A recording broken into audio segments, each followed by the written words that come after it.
오늘은 아담과 이브의 이야기입니다. 선악과를 먹고 에덴에서 쫓겨난 그 이야기.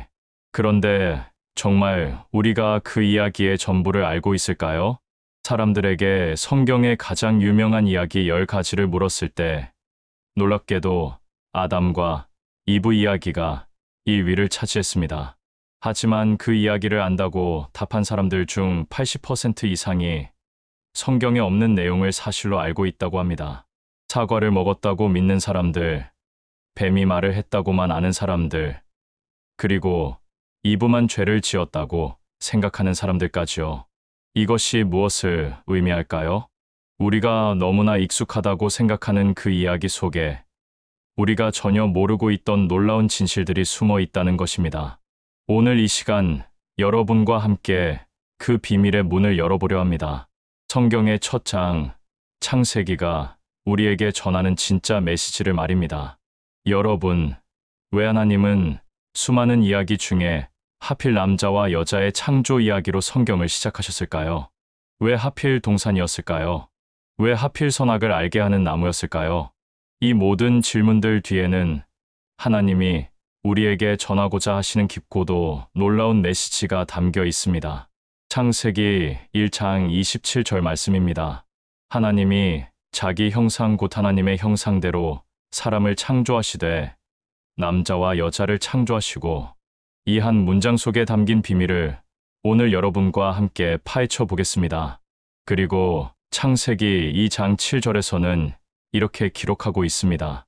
여호와 하나님이 땅의 흙으로 사람을 지으시고 생기를 그 코에 불어넣으시니 사람이 생명이 되니라. 흙으로 빚어진 인간. 그런데 그 흙덩이에 하나님의 생기가 들어간 순간 놀라운 일이 일어났습니다. 오늘 이 시간이 끝날 때쯤 여러분은 완전히 새로운 눈으로 아담과 이브의 이야기를 보게 되실 것입니다. 여러분이 지금까지 알고 있던 상식이 깨지는 경험을 하실 것입니다. 그리고 그 깨진 자리에 하나님의 놀라운 사랑과 계획이 새롭게 채워지는 기적을 경험하시게 될 것입니다. 프랑스의 유명한 철학자 파스칼은 이런 말을 남겼습니다. 인간을 제대로 이해하려면 인간의 위대함과 비참함을 동시에 보아야 한다고요. 바로 그 위대함과 비참함이 오늘 우리가 살펴볼 아담과 이브의 이야기 속에 모두 담겨 있습니다. 그러니 잠시 모든 것을 내려놓고 저와 함께 시간 여행을 떠나보시겠습니까? 태초로, 에덴으로, 그 비밀의 동산으로 말입니다. 자, 이제 시작해보겠습니다. 첫 번째로 말씀드리고 싶은 것은 여자의 창조에 담긴 놀라운 비밀입니다. 사랑하는 성도님들, 우리는 너무나 익숙하게 이렇게 알고 있습니다. 아담의 갈비뼈로 이브를 만드셨다고요.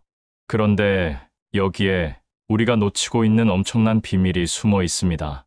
창세기 2장 21절에서 22절 말씀을 보시겠습니까?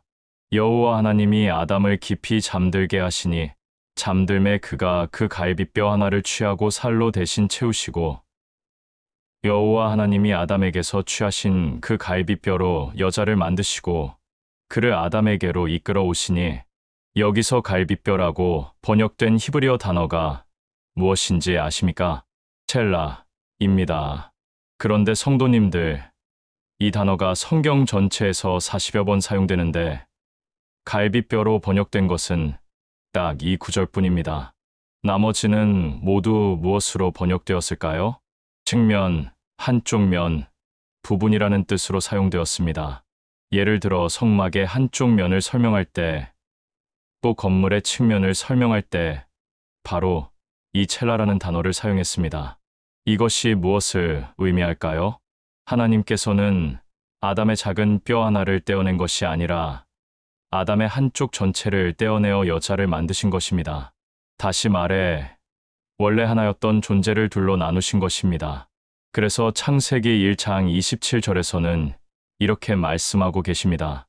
하나님이 자기 형상 곧 하나님의 형상대로 사람을 창조하시되 남자와 여자를 창조하시고, 주목해 보십시오. 사람을 창조하시되 남자와 여자를 창조하시고, 단수로 시작해서 복수로 끝납니다. 이것이 바로 하나님의 설계도였습니다.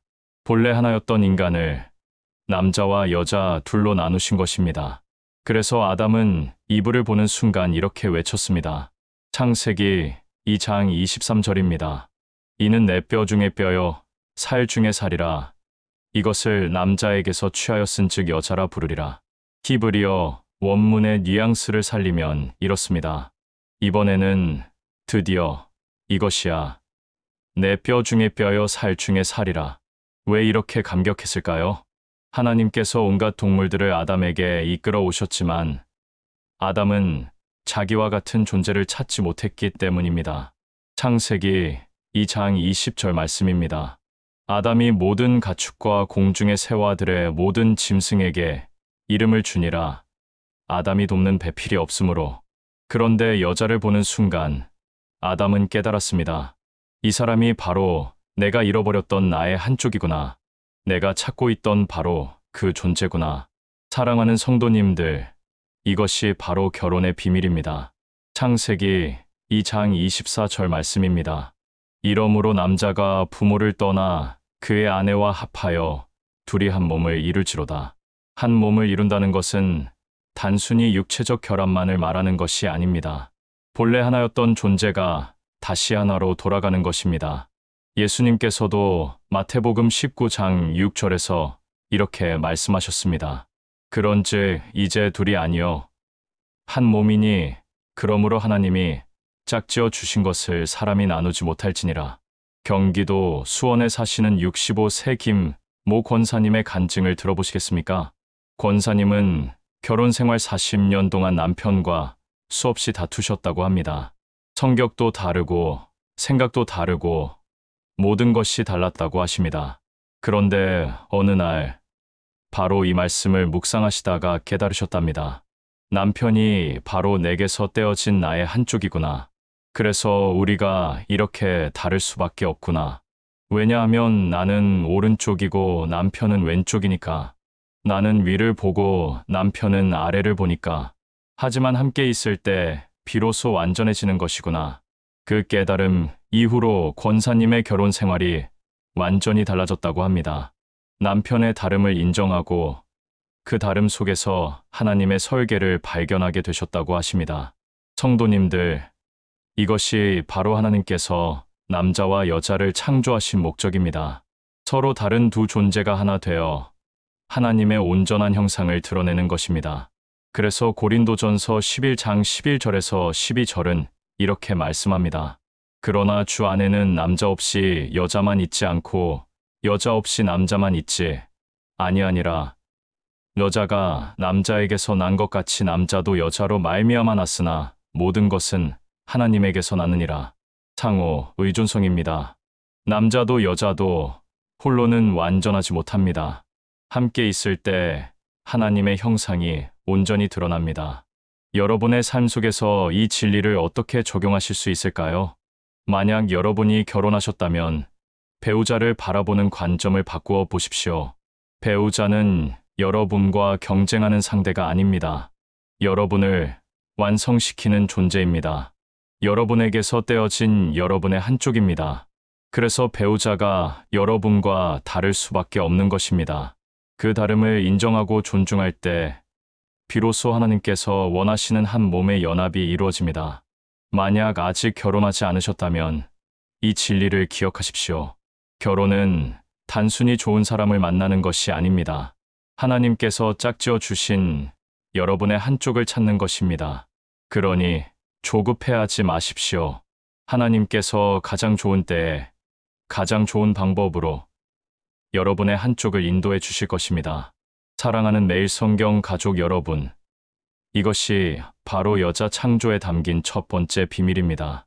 우리는 본래 하나였고 결혼을 통해 다시 하나로 돌아가도록 설계되었습니다. 이 놀라운 진리를 마음에 새기시기 바랍니다. 그리고 이제 두 번째 비밀로 넘어가 보겠습니다. 두 번째로 말씀드리고 싶은 것은 선악과에 담긴 놀라운 진실입니다. 성도님들, 선악과 하면 무엇이 떠오르십니까? 대부분의 사람들이 빨간 사과를 떠올립니다. 그림책에도 영화에도 심지어 교회 학교 교재에도 사과로 그려져 있습니다. 그런데 성도님들, 놀라운 사실을 하나 말씀드리겠습니다. 성경 어디에도 사과라는 말이 나오지 않습니다. 창세기 2장 9절 말씀을 보시겠습니까? 여호와 하나님이 그 땅에서 보기에 아름답고 먹기에 좋은 나무가 나게 하시니 동산 가운데에는 생명나무와 선악을 알게 하는 나무도 있더라. 보십시오. 선악을 알게 하는 나무라고만 나와 있습니다. 무슨 열매인지는 명시되어 있지 않습니다. 그렇다면 왜 우리는 사과라고 알고 있을까요? 이것은 중세시대 라틴어 번역 과정에서 생긴 오해입니다. 라틴어로 사과는 말룸, 이고 악은 말룸입니다. 발음이 똑같습니다. 그래서 선악과 악의 열매가 사과로 잘못 알려지게 된 것입니다. 그렇다면 실제로는 무슨 열매였을까요? 유대 랍비들의 전통을 살펴보면 크게 세 가지 견해가 있습니다. 첫째는 무화과입니다. 왜 무화과일까요? 창세기 3장 7절 말씀을 보십시오. 이에 그들의 눈이 밝아져 자기들이 벗은 줄을 알고 무화과 나무 잎을 엮어 치마로 삼았더라. 죄를 짓고 난 후 무화과 나무 잎으로 몸을 가렸다는 것입니다. 많은 랍비들은 이렇게 해석합니다. 사람은 자신이 먹은 바로 그 나무의 잎으로 수치를 가리려 했을 것이라고요. 두 번째 견해는 포도입니다. 왜냐하면 포도주는 취하게 하고 취함은 사람의 판단력을 흐리게 하기 때문입니다. 노아가 포도주에 취했을 때 벌어진 일을 생각해 보십시오. 세 번째 견해는 석류입니다. 석류는 613개의 씨가 있다고 하는데 이것은 토라의 율법 613개와 일치합니다. 선악을 알게 하는 나무의 열매가 바로 모든 율법을 상징한다는 해석입니다. 하지만 성도님들, 정말 중요한 것은 그것이 무슨 과일이었느냐가 아닙니다. 그 열매가 상징하는 것이 무엇이냐입니다. 창세기 2장 17절 말씀입니다. 선악을 알게 하는 나무의 열매는 먹지 말라. 내가 먹는 날에는 반드시 죽으리라 하시니라. 여기서 선악을 안다는 것은 무엇을 의미할까요? 히브리어로 선악을 안다는 표현은 모든 것을 안다는 관용어입니다. 즉, 하나님처럼 되어 스스로 판단하고 결정하는 것을 의미합니다. 사무엘하 14장 17절에서도 똑같은 표현이 나옵니다. 내 주 왕은 하나님의 사자 같으사 선악을 분별하시오니 왕이 하나님처럼 모든 것을 판단할 수 있다는 의미입니다. 그러므로 선악과를 먹는다는 것은 하나님의 자리를 탐하는 것입니다. 하나님 없이 스스로 선과 악을 결정하겠다는 것입니다. 창세기 3장 5절에서 뱀은 이렇게 유혹합니다. 너희가 그것을 먹는 날에는 너희 눈이 밝아져 하나님과 같이 되어 선악을 알 줄 하나님이 아심이니라. 하나님과 같이 되려는 욕망. 이것이 바로 인류 최초의 죄였습니다. 서울 강남구에 사시는 58세 이모 집사님의 이야기를 들려드리겠습니다. 집사님은 대기업 임원으로 계시면서 모든 것을 자신의 판단대로 결정하며 사셨다고 합니다. 사업 결정도, 자녀 교육도, 심지어 신앙생활까지도 자신의 생각대로 하셨답니다. 그러던 어느 날 큰 사업 실패를 경험하셨습니다. 자신의 판단을 믿고 투자했던 프로젝트가 완전히 무너진 것입니다. 그때 집사님은 깨달으셨답니다. 내가 지금까지 매일 선악과를 먹으며 살았구나. 하나님의 인도하심을 구하지 않고 내 판단만 믿고 살았구나. 그날부터 집사님은 모든 결정 앞에서 먼저 하나님께 여쭙기 시작하셨습니다. 주님, 이것이 주님의 뜻입니까? 주님, 제 판단이 아닌 주님의 판단을 따르기 원합니다. 그 후로 집사님의 삶이 완전히 달라졌다고 합니다. 사업도 회복되었지만 더 중요한 것은 마음의 평안을 얻으셨다는 것입니다. 성도님들, 우리는 매일 선악과 앞에 서 있습니다. 매 순간 선택의 기로에 서 있습니다. 내 판단을 따를 것인가? 하나님의 판단을 따를 것인가? 내 생각대로 할 것인가? 하나님 말씀대로 할 것인가? 잠언 3장 5절에서 6절은 이렇게 말씀합니다.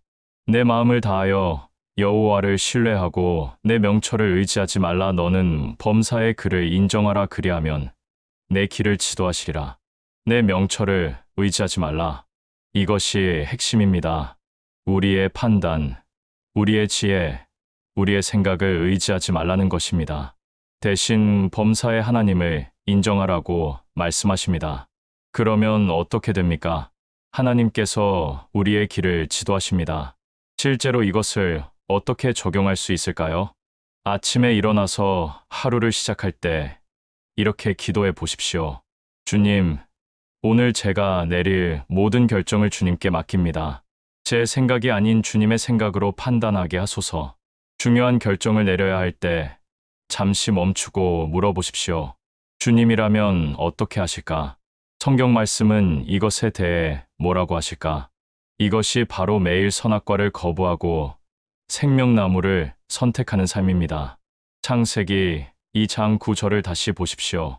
동산 가운데에는 생명나무와 선악을 알게 하는 나무도 있더라. 생명나무와 선악을 알게 하는 나무, 둘 다 동산 가운데 있었습니다. 우리는 매일 이 두 나무 앞에 서 있습니다. 어떤 나무의 열매를 먹을 것인가는 우리의 선택입니다. 요한복음 15장 5절에서 예수님은 이렇게 말씀하셨습니다.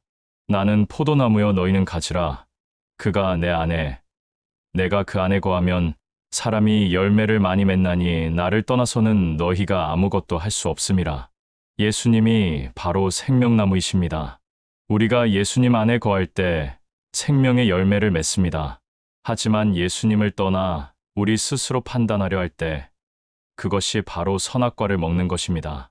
사랑하는 성도님들, 오늘부터 의식적으로 선택하십시오.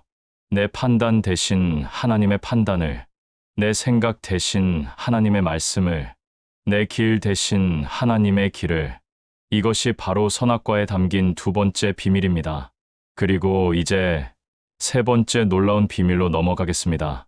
세 번째로 말씀드리고 싶은 것은 에덴 동산의 위치와 의미에 담긴 비밀입니다. 성도님들, 에덴 동산이 정말 존재했을까요?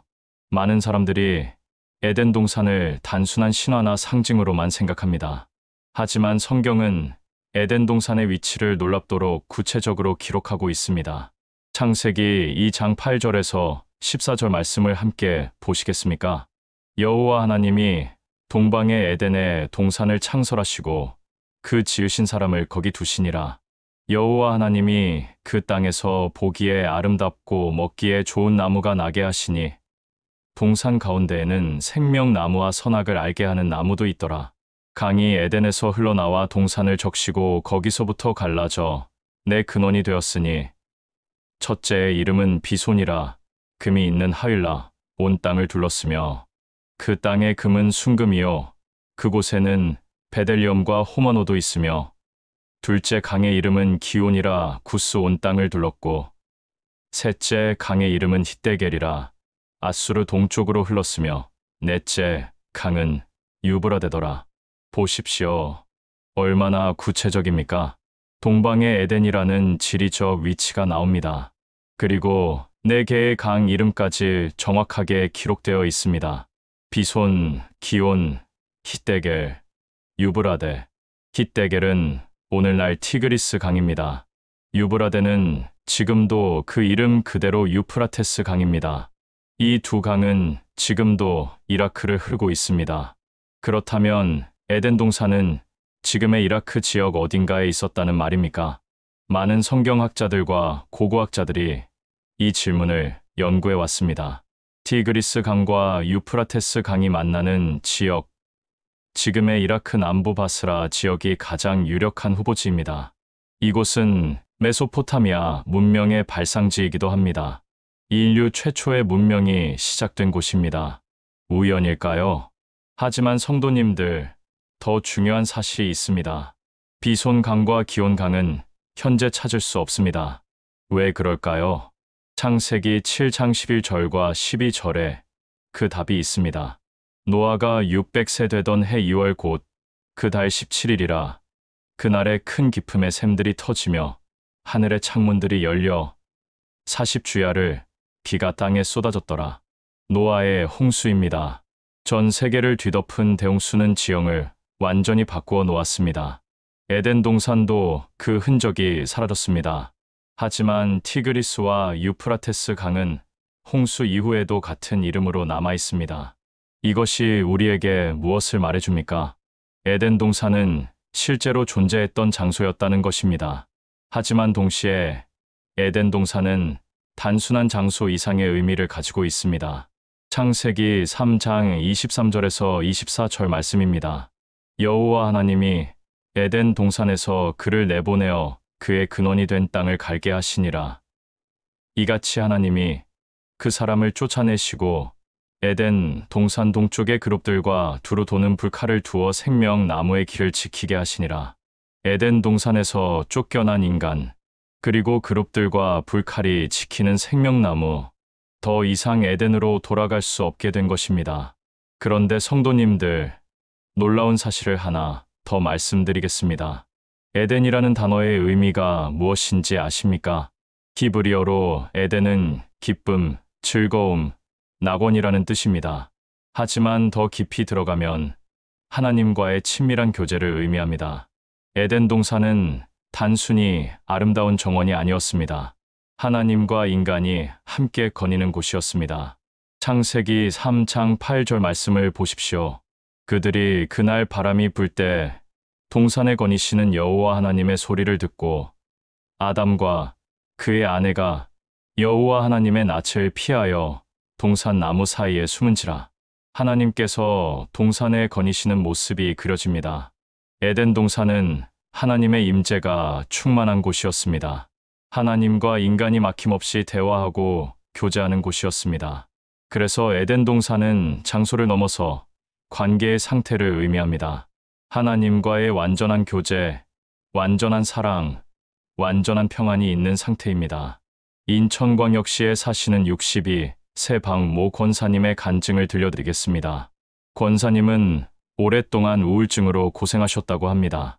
매일이 고통스러웠고 삶의 의미를 찾을 수 없었답니다. 그러던 어느 날 새벽 기도회에서 이 말씀을 묵상하셨습니다. 하나님께서 동산에 거니시며 아담과 교제하셨다는 말씀을요. 그때 권사님은 깨달으셨답니다. 내가 이렇게 힘든 이유는 내 삶에서 에덴을 잃어버렸기 때문이구나. 하나님과의 교제를 잃어버렸기 때문이구나. 그날부터 권사님은 매일 하나님과의 교제 시간을 가지기 시작하셨습니다. 새벽마다 일어나 하나님과 대화하고 말씀을 묵상하고 찬양하셨습니다. 그러자 놀라운 일이 일어났습니다. 우울증이 서서히 사라지기 시작한 것입니다. 약을 먹지 않아도, 상담을 받지 않아도 하나님과의 교제만으로 마음의 평안이 찾아왔습니다. 권사님은 이렇게 고백하셨습니다. 나는 에덴을 다시 찾았습니다. 내 심령 안에 에덴이 회복되었습니다. 성도님들, 이것이 바로 에덴의 진정한 의미입니다. 에덴은 먼 과거에만 있었던 것이 아닙니다. 에덴은 지금 여기 우리 안에 회복될 수 있습니다. 어떻게요? 하나님과의 교제를 회복함으로써입니다. 예수님께서 요한복음 14장 23절에서 이렇게 말씀하셨습니다. 예수께서 대답하여 이르시되 사람이 나를 사랑하면 내 말을 지키리니 내 아버지께서 그를 사랑하실 것이요 우리가 그에게로 가서 거처를 그와 함께 하리라. 하나님께서 우리와 함께 거처하신다는 것입니다. 이것이 바로 에덴의 회복입니다. 요한계시록 21장 3절은 이렇게 선포합니다.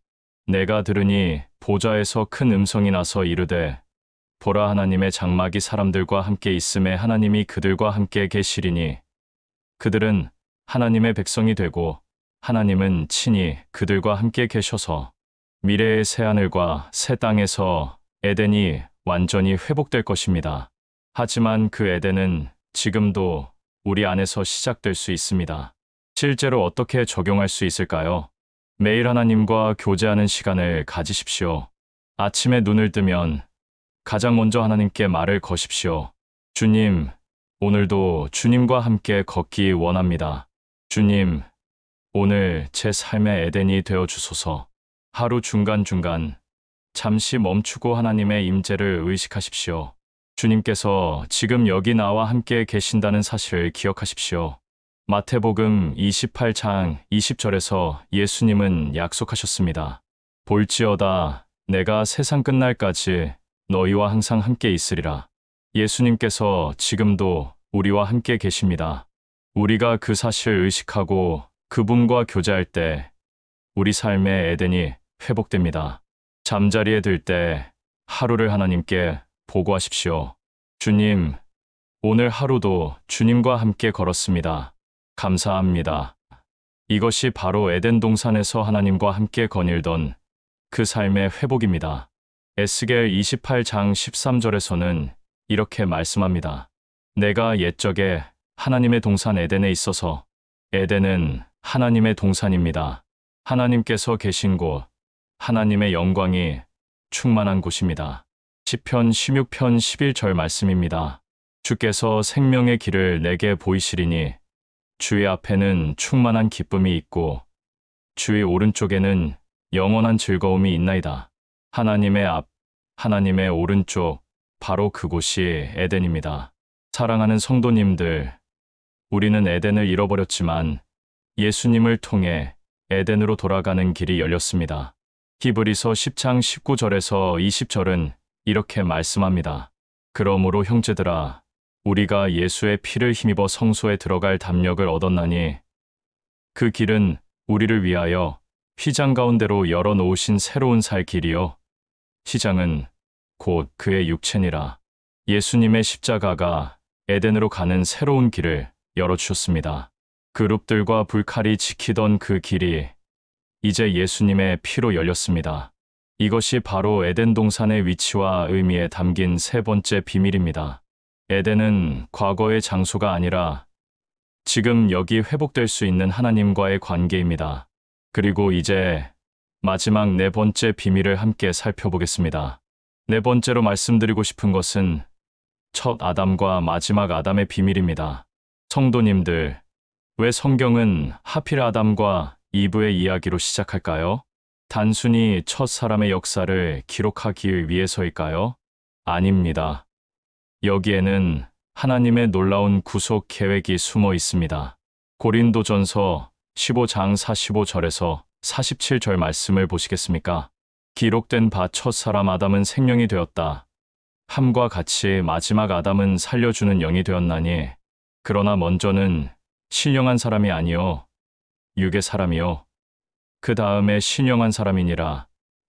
첫 사람은 땅에서 났으니 흙에 속한 자이거니와 둘째 사람은 하늘에서 나셨느니라. 첫 사람 아담, 마지막 아담. 마지막 아담이 누구십니까? 예수 그리스도이십니다. 사도 바울은 아담과 예수님을 대조하며 놀라운 진리를 보여줍니다. 로마서 5장 12절에서 19절 말씀입니다. 그러므로 한 사람으로 말미암아 죄가 세상에 들어오고 죄로 말미암아 사망이 들어왔나니 이와 같이 모든 사람이 죄를 지었으므로 사망이 모든 사람에게 이르렀느니라. 한 사람 아담으로 말미암아 죄가 들어왔습니다. 그리고 사망이 모든 인류에게 임했습니다. 하지만 말씀은 계속됩니다. 로마서 5장 18절에서 19절입니다. 그런즉 한 범죄로 많은 사람이 정죄에 이른 것 같이 한 의로운 행위로 말미암아 많은 사람이 의롭다 하심을 받아 생명에 이르렀느니라. 한 사람이 순종하지 아니함으로 많은 사람이 죄인 된 것 같이 한 사람이 순종하심으로 많은 사람이 의인이 되리라. 한 사람의 불순종으로 많은 사람이 죄인이 되었습니다. 하지만 한 사람의 순종으로 많은 사람이 의인이 되었습니다. 성도님들, 이것이 바로 하나님의 구속 계획입니다. 첫 아담이 실패한 그 자리에 마지막 아담이 오셔서 성공하신 것입니다. 구체적으로 어떻게 대조됩니까? 첫째, 창조의 장소를 보십시오. 첫 아담은 에덴 동산에서 창조되었습니다. 완벽한 환경, 아무런 결핍이 없는 낙원에서 시작했습니다. 하지만 마지막 아담 예수님은 어디에서 사역을 시작하셨습니까? 마태복음 4장 1절입니다. 그때 예수께서 성령에게 이끌려 마귀에게 시험을 받으러 광야로 가사, 광야입니다. 에덴 동산이 아니라 황량한 광야에서 시작하셨습니다. 첫 아담은 모든 것이 주어진 에덴에서 실패했지만 마지막 아담은 아무것도 없는 광야에서 승리하셨습니다. 둘째, 시험의 내용을 보십시오. 첫 아담은 무엇으로 시험받았습니까? 창세기 3장 6절입니다. 여자가 그 나무를 본즉 먹음직도 하고 보암직도 하고 지혜롭게 할 만큼 탐스럽기도 한 나무인지라 여자가 그 열매를 따먹고 자기와 함께 있는 남편에게도 주매 그도 먹은지라. 먹음직하고 보암직하고 지혜롭게 할 만큼 탐스러운 것. 요한일서 2장 16절에서는 이것을 세 가지로 정리합니다. 이는 세상에 있는 모든 것이 육신의 정욕과 안목의 정욕과 이생의 자랑이니 다 아버지께로부터 온 것이 아니요 세상으로부터 온 것이라. 육신의 정욕, 안목의 정욕, 이생의 자랑. 예수님도 똑같은 시험을 받으셨습니다. 마태복음 4장 3절에서 10절을 보십시오. 시험하는 자가 예수께 나와서 이르되 내가 만일 하나님의 아들이거든 명하여 이 돌들로 떡덩이가 되게 하라. 육신의 정욕입니다. 40일을 금식하신 후 배고픈 상태에서 돌로 떡을 만들라는 시험입니다. 그 다음 마태복음 4장 5절에서 6절입니다. 이에 마귀가 예수를 거룩한 성으로 데려다가 성전 꼭대기에 세우고 이르되 내가 만일 하나님의 아들이거든 뛰어내리라 기록되었으되 그가 너를 위하여 그의 사자들을 명하시리니 그들이 손으로 너를 받들어 발이 돌에 부딪히지 않게 하리로다 하였느니라. 안목의 정욕입니다. 극적인 기적을 행하여 사람들의 주목을 받으라는 시험입니다. 그리고 마태복음 4장 8절에서 9절입니다.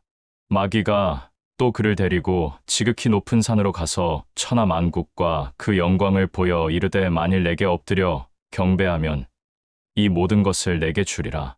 이생의 자랑입니다. 세상의 모든 권세와 영광을 주겠다는 시험입니다. 첫 아담은 이 세 가지 시험에 모두 실패했습니다. 하지만 마지막 아담 예수님은 이 세 가지 시험을 모두 이기셨습니다. 어떻게요? 마태복음 4장 4절, 7절, 10절을 보십시오. 예수께서 대답하여 이르시되 기록되었으되 사람이 떡으로만 살 것이 아니요 하나님의 입으로부터 나오는 모든 말씀으로 살 것이라 하였느니라. 예수께서 이르시되 기록되었으되 주 너의 하나님을 시험하지 말라 하였느니라. 이에 예수께서 말씀하시되 사탄아 물러가라 기록되었으되 주 너의 하나님께 경배하고 다만 그를 섬기라 하였느니라. 세 번 모두 기록되었으되 로 대응하셨습니다. 하나님의 말씀으로 시험을 이기신 것입니다. 대전광역시에 사시는 67세 최모 장로님의 간증을 들려드리겠습니다. 장로님은 사업을 하시면서 큰 유혹에 빠지셨다고 합니다. 불법은 아니지만 윤리적으로 문제가 있는 거래였는데 그 거래를 성사시키면 10억 원의 이익을 얻을 수 있었답니다. 장로님은 며칠 밤을 고민하셨습니다. 그러다 새벽에 이 말씀을 묵상하게 되셨습니다. 저 아담과 마지막 아담의 이야기를요. 그때 장로님은 깨달으셨답니다. 지금 내가 첫 아담이 서 있던 그 자리에 서 있구나. 선악과 앞에 서 있구나. 하지만 나는 마지막 아담을 따라 살기로 결심한 사람 아닌가. 그날 장로님은 그 거래를 거절하셨습니다. 10억 원의 이익을 포기하신 것입니다. 당시에는 너무 힘들었지만 지금 돌아보니 그것이 최선의 선택이었다고 하십니다. 그 후로 사업이 더욱 번창했고 무엇보다 하나님 앞에서 떳떳할 수 있게 되었답니다. 성도님들, 우리는 매일 첫 아담처럼 살 것인가, 마지막 아담처럼 살 것인가를 선택합니다. 셋째, 결과를 보십시오. 첫 아담의 불순종은 무엇을 가져왔습니까? 창세기 3장 17절에서 19절입니다. 아담에게 이르시되 내가 내 아내의 말을 듣고 내가 내게 먹지 말라 한 나무의 열매를 먹었은즉 땅은 너로 말미암아 저주를 받고 너는 내 평생에 수고하여야 그 소산을 먹으리라. 땅이 내게 가시덤불과 엉겅퀴를 낼 것이라. 내가 먹을 것은 밭의 채소인즉 내가 흙으로 돌아갈 때까지 얼굴에 땀을 흘려야 먹을 것을 먹으리니 내가 그것에서 취함을 입었음이라. 너는 흙이니 흙으로 돌아갈 것이니라 하시니라. 저주, 수고, 가시덤불, 죽음. 이것이 첫 아담의 결과였습니다. 하지만 마지막 아담의 순종은 무엇을 가져왔습니까? 빌립보서 2장 8절에서 11절 말씀입니다. 사람의 모양으로 나타나사 자기를 낮추시고 죽기까지 복종하셨으니 곧 십자가의 죽으심이라. 이러므로 하나님이 그를 지극히 높여 모든 이름 위에 뛰어난 이름을 주사 하늘에 있는 자들과 땅에 있는 자들과 땅 아래에 있는 자들로 모든 무릎을 예수의 이름에 꿇게 하시고 모든 입으로 예수 그리스도를 주라 시인하여 하나님 아버지께 영광을 돌리게 하셨느니라. 높아지심, 영광, 승리, 생명, 이것이 마지막 아담의 결과입니다. 그리고 놀라운 것은 우리가 마지막 아담과 연합될 때 그 결과를 함께 누린다는 것입니다. 로마서 6장 5절입니다. 만일 우리가 그의 죽으심과 같은 모양으로 연합한 자가 되었으면 또한 그의 부활과 같은 모양으로 연합한 자도 되리라. 우리가 예수님과 연합하면 예수님의 죽으심과 부활에 동참하게 됩니다. 고린도전서 15장 22절은 이렇게 선포합니다. 아담 안에서 모든 사람이 죽은 것 같이 그리스도 안에서 모든 사람이 삶을 얻으리라. 아담 안에 있으면 죽음입니다. 하지만 그리스도 안에 있으면 생명입니다. 여러분은 지금 어디에 있습니까? 아담 안에 있습니까? 그리스도 안에 있습니까? 요한복음 3장 36절 말씀입니다. 아들을 믿는 자에게는 영생이 있고 아들에게 순종하지 아니하는 자는 영생을 보지 못하고 도리어 하나님의 진노가 그 위에 머물러 있느니라. 마지막 아담을 믿고 따르는 자에게는 영생이 있습니다. 실제로 이것을 어떻게 적용할 수 있을까요? 매일 아침 이렇게 고백하십시오. 나는 첫 아담의 후손이 아니라 마지막 아담의 형제자매입니다. 나는 죽음의 자녀가 아니라 생명의 자녀입니다. 시험이 올 때마다 예수님께서 광야에서 어떻게 시험을 이기셨는지 기억하십시오. 그리고 하나님의 말씀으로 대응하십시오. 성경을 암송하십시오. 시편 119편 11절 말씀입니다.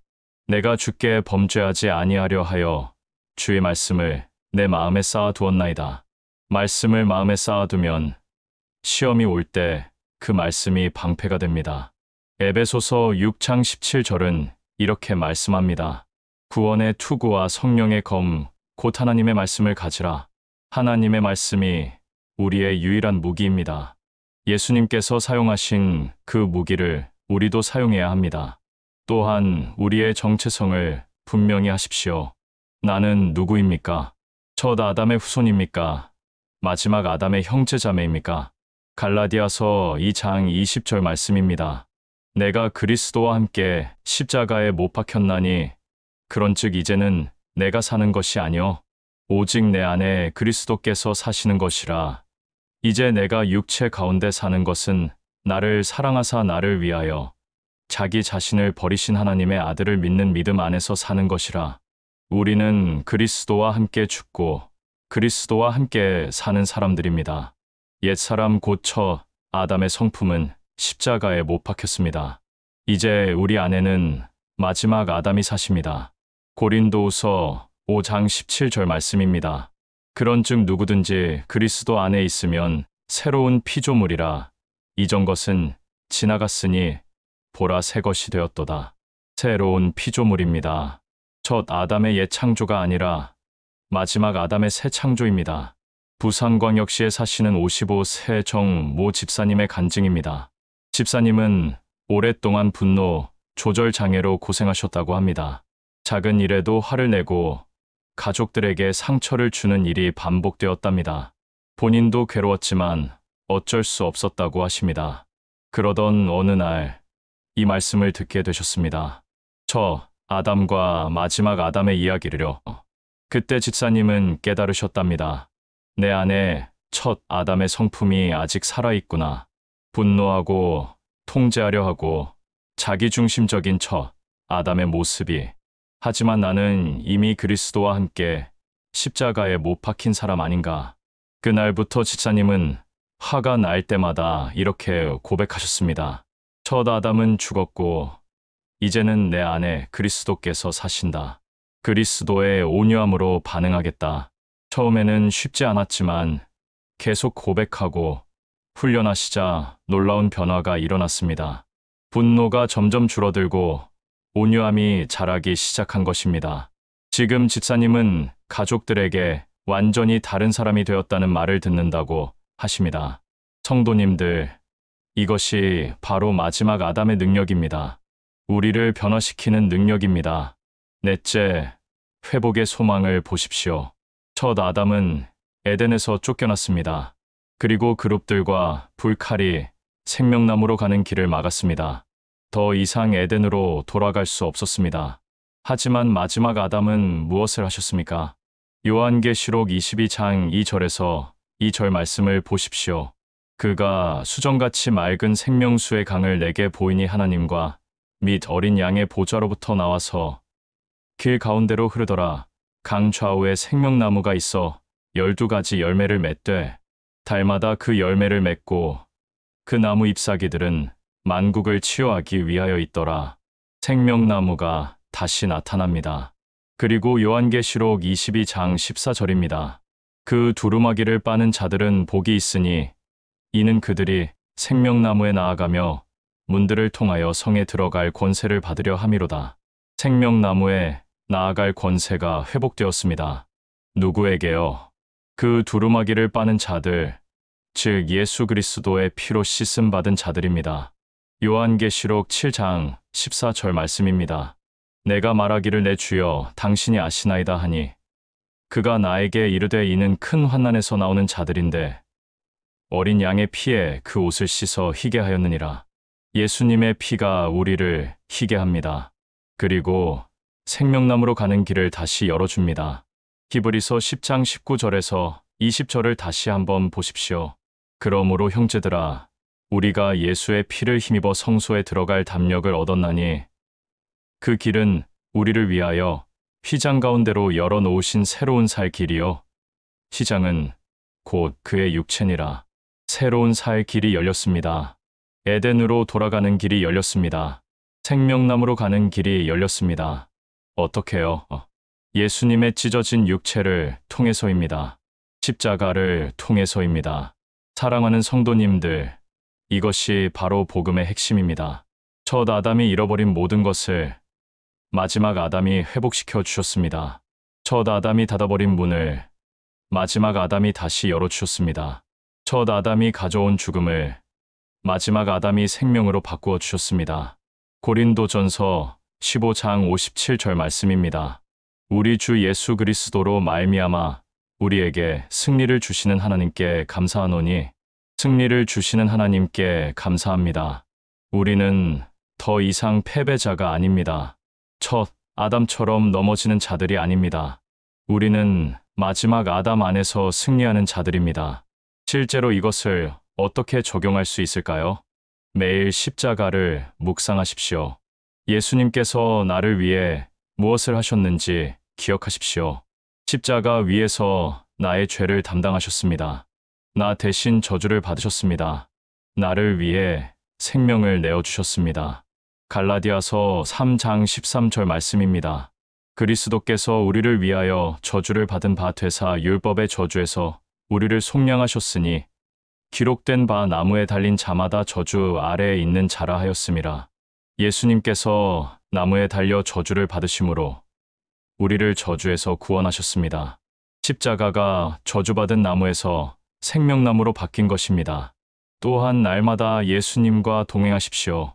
아담과 이브가 에덴 동산에서 하나님과 동행했던 것처럼 우리도 날마다 예수님과 동행할 수 있습니다. 미가 6장 8절 말씀입니다. 사람아, 주께서 선한 것이 무엇임을 내게 보이셨나니 여호와께서 내게 구하시는 것은 오직 정의를 행하며 인자를 사랑하며 겸손하게 내 하나님과 함께 행하는 것이 아니냐. 겸손하게 하나님과 함께 행하는 것입니다. 이것이 바로 에덴의 회복입니다. 그리고 영원한 소망을 품으십시오. 요한계시록 21장 4절 말씀입니다. 모든 눈물을 그 눈에서 닦아 주시니 다시는 사망이 없고 애통하는 것이나 곡하는 것이나 아픈 것이 다시 있지 아니하리니 처음 것들이 다 지나갔음이로라. 언젠가 우리는 완전히 회복된 에덴으로 들어갈 것입니다. 새 하늘과 새 땅에서 영원히 하나님과 함께 살 것입니다. 요한계시록 22장 3절에서 5절 말씀입니다. 다시 저주가 없으며 하나님과 그 어린 양의 보좌가 그 가운데에 있으리니 그의 종들이 그를 섬기며 그의 얼굴을 볼 터이요 그의 이름도 그들의 이마에 있으리라. 다시 밤이 없겠고 등불과 햇빛이 쓸데없으니 이는 주 하나님이 그들에게 빛이심이라. 그들이 세세토록 왕 노릇하리로다.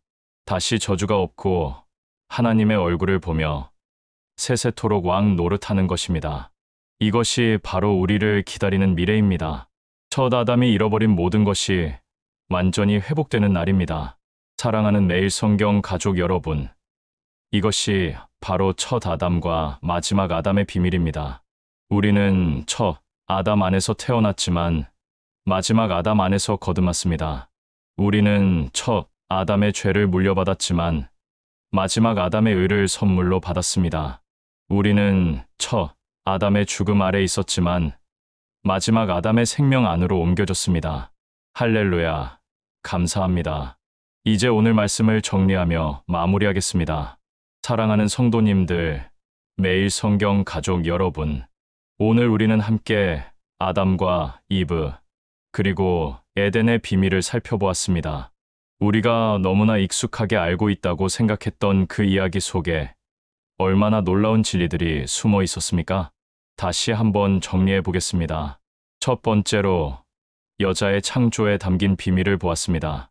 하나님께서는 아담의 갈비뼈 하나를 떼어낸 것이 아니라 아담의 한쪽 전체를 떼어내어 여자를 만드셨습니다. 우리는 본래 하나였고 결혼을 통해 다시 하나로 돌아가도록 설계되었습니다. 남자와 여자는 서로 경쟁하는 존재가 아니라 서로를 완성시키는 존재입니다. 배우자는 여러분의 한쪽이고 여러분은 배우자의 한쪽입니다. 그래서 둘이 하나 될 때 비로소 하나님의 온전한 형상이 드러납니다. 오늘부터 배우자를 바라보는 관점을 바꾸어 보시기 바랍니다. 그 다름을 인정하고 그 다름 속에서 하나님의 설계를 발견하시기 바랍니다. 두 번째로 선악과에 담긴 진실을 살펴보았습니다. 선악과는 사과가 아니었고 그것이 무슨 과일이었는지는 중요하지 않습니다. 중요한 것은 그것이 상징하는 것입니다. 선악과는 하나님의 자리를 탐하는 것, 하나님 없이 스스로 판단하려는 것을 의미합니다. 우리는 매일 선악과 앞에 서 있습니다. 내 판단을 따를 것인가, 하나님의 판단을 따를 것인가, 내 생각대로 할 것인가, 하나님 말씀대로 할 것인가. 오늘부터 모든 결정 앞에서 먼저 하나님께 여쭙는 훈련을 시작하시기 바랍니다. 주님, 이것이 주님의 뜻입니까? 이 한 문장이 여러분의 삶을 완전히 바꿀 것입니다. 세 번째로 에덴 동산의 위치와 의미를 배웠습니다. 에덴 동산은 실제로 존재했던 장소였지만 동시에 그 이상의 의미를 가지고 있습니다. 에덴은 하나님과의 완전한 교제, 완전한 사랑, 완전한 평안이 있는 상태를 의미합니다. 우리는 에덴을 잃어버렸지만 예수님을 통해 에덴이 회복될 수 있습니다. 장소로서의 에덴이 아니라 관계로서의 에덴이 말입니다. 오늘부터 매일 하나님과 교제하는 시간을 가지십시오. 아침에 눈을 뜨면 가장 먼저 하나님께 말을 거십시오. 하루 중간중간 하나님의 임재를 의식하십시오. 여러분의 심령 안에 에덴이 회복될 것입니다. 네 번째로 첫 아담과 마지막 아담의 비밀을 깨달았습니다. 첫 아담이 잃어버린 모든 것을 마지막 아담 예수님께서 회복시켜 주셨습니다. 첫 아담의 불순종으로 죄와 죽음이 왔지만 마지막 아담의 순종으로 의와 생명이 왔습니다. 우리는 더 이상 첫 아담 안에 있지 않고 마지막 아담 안에 있습니다. 우리는 더 이상 죄와 죽음의 지배를 받지 않고 의와 생명의 지배를 받습니다. 오늘부터 매일 아침 이렇게 고백하십시오. 나는 첫 아담의 후손이 아니라 마지막 아담의 형제자매입니다. 나는 죽음의 자녀가 아니라 생명의 자녀입니다. 이 고백이 여러분의 정체성을 새롭게 할 것입니다. 사랑하는 성도님들, 오늘 이 말씀이 단순한 지식으로 끝나지 않기를 바랍니다. 여러분의 삶에 실제적인 변화를 가져오는 살아있는 말씀이 되기를 바랍니다. 아담과 이브의 이야기는 먼 옛날의 이야기가 아닙니다. 바로 지금 여기 우리의 이야기입니다. 우리도 매일 에덴 동산에 서 있고 선악과 앞에 서 있고 선택의 기로에 서 있습니다. 하지만 감사한 것은 우리에게는 마지막 아담이 계시다는 것입니다. 예수 그리스도께서 우리와 함께 계십니다. 그분이 우리를 인도하시고 우리에게 능력을 주시고 우리를 승리하게 하십니다. 로마서 8장 37절 말씀으로 오늘 말씀을 마무리하겠습니다. 그러나 이 모든 일에 우리를 사랑하시는 이로 말미암아 우리가 넉넉히 이기느니라. 넉넉히 이기는 자들입니다. 우리는 더 이상 패배자가 아닙니다. 첫 아담처럼 실패하는 자들이 아닙니다. 우리는 마지막 아담 안에서 넉넉히 이기는 승리자들입니다. 이 확신을 가지고 오늘 하루를 사시기 바랍니다. 이 주의 한 주를 살아가시기 바랍니다. 그리고 한 가지 부탁드리고 싶은 것이 있습니다. 오늘 이 말씀이 여러분에게 은혜가 되었다면 좋아요 버튼을 눌러주시기 바랍니다. 그리고 댓글로 여러분의 생각과 은혜 받은 내용을 나누어 주십시오. 여러분의 댓글 하나하나가 저에게 큰 힘이 되고 다른 분들에게도 큰 격려가 됩니다. 또한 구독과 알림 설정을 해주시면 앞으로 더 많은 은혜로운 말씀을 함께 나눌 수 있습니다. 여러분의 가족과 친구들, 특별히 이 말씀이 필요한 분들에게 이 영상을 공유해 주시기 바랍니다. 한 영혼이 이 말씀을 통해 하나님을 만나고 변화되는 역사가 일어날 수 있습니다. 마지막으로 여러분 한 분 한 분을 위해 축복하며 기도하겠습니다. 사랑하는 매일 성경 가족 여러분, 하나님께서 여러분의 삶에 에덴을 회복시켜 주시기를 축복합니다. 여러분의 결혼 생활에, 여러분의 가정에 하나님께서 설계하신 그 아름다운 연합이 이루어지기를 축복합니다. 여러분이 매일 선악과를 거부하고 생명나무를 선택하는 지혜를 가지기를 축복합니다. 여러분의 모든 결정 가운데 하나님의 인도하심이 있기를 축복합니다. 여러분의 심령 안에 하나님과의 깊은 교제가 회복되기를 축복합니다. 매일 하나님의 임재를 경험하고 하나님과 동행하는 은혜가 있기를 축복합니다. 여러분이 첫 아담의 옛사람을 벗어버리고 마지막 아담의 새 사람을 입는 날마다 새로운 피조물로 살아가기를 축복합니다. 여러분이 죄와 죽음의 권세에서 완전히 자유하여 의와 생명 가운데서 승리하는 삶을 살기를 축복합니다. 여러분의 가정에 하나님의 평강이 충만하기를 축복합니다. 여러분의 사업과 일터에 하나님의 지혜와 축복이 넘치기를 축복합니다. 여러분의 자녀들이 마지막 아담을 따르는 믿음의 세대로 자라나기를 축복합니다. 그리고 무엇보다 예수 그리스도의 십자가, 은혜가 여러분의 삶 가운데 날마다 새롭게 경험되기를 축복합니다. 전능하신 하나님, 우리 주 예수 그리스도의 아버지께서 여러분과 함께 하시기를 축복합니다. 성령님께서 여러분을 인도하시고 위로하시고 능력 주시기를 축복합니다. 사랑하는 매일 성경 가족 여러분, 다음 시간에 또 만나 뵙겠습니다. 그때까지 하나님의 은혜와 평강이 여러분과 함께 하시기를 축복합니다. 주님의 이름으로 축복합니다. 샬롬, 평안히 계십시오.